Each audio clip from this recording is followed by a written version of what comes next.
Rather than thinking about foods being either good for you or bad for you, it's much better to think about food being on a continuum. And that's because it really depends on the context in which that food fits into the way that you eat on a broader scale. What else have you eaten during that day, over that month, over the years? That's much more relevant than trying to pinpoint a food into one category or the other.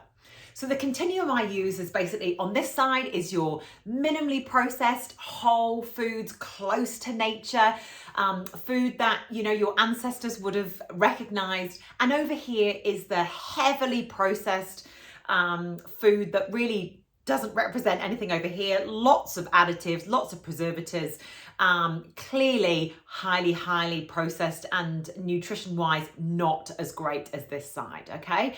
So where I try and live, and I suggest most people try and live, is in in this third over here. And what that means is you're eating whole, real food for most of your meals, most of your snacks. It means there's room for having, you know, some food that is slightly processed, okay? Like we can't, it's unrealistic for really busy people to have none of those in their pantry or in their life. It's okay to be using canned tomatoes, to be using the odd kind of chili beans every now and then. You know, my kids have wraps sometimes, but most of the time I'll try and have minimally processed grains and brown rice. But it kind of fits mostly within that bottom third. But what that means is that when I want to have a cake with, you know, on my little boy's birthday, or the kids go around to their friend's house and have muffins, or they have some highly processed bar that wouldn't be something I normally have in our house, it's fine. Like, in the broader scheme of things, it depends on, you know, how it fits overall into their life. Them eating that one particular thing, or me having that glass of wine with my friend on a Thursday, that's not going to be the thing that kills me at the end of the day.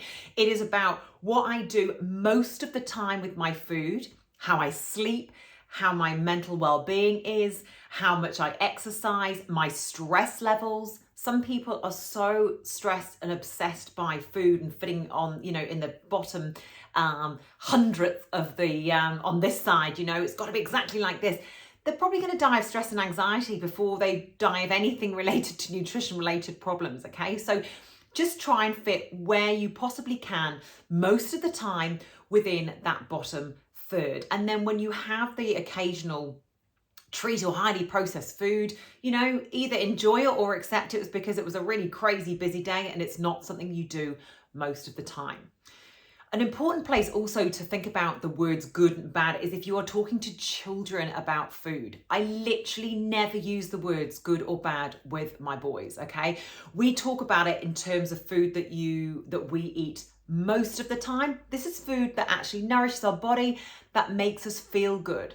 If you ask my 7-year-old about, you know, the foods that are, what foods do our body need, he'll actually use the word, oh, these are foods that make us feel good, that make us happy, that make our brain work well. That's the language that he uses because that's what I've taught him. He would never ever label food, I hope, as either good or bad.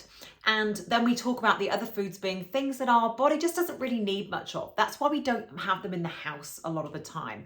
But I say, you know, it's fine to go and enjoy those foods, you know, every now and then with your friend, but we're just not buying that food and having it in the house all the time because our bodies just don't need a lot of those types of food. So language is really important. So I hope that's helpful. I'd love to hear your thoughts and comments on this topic, and I'll see you again soon for another nugget of inspiration.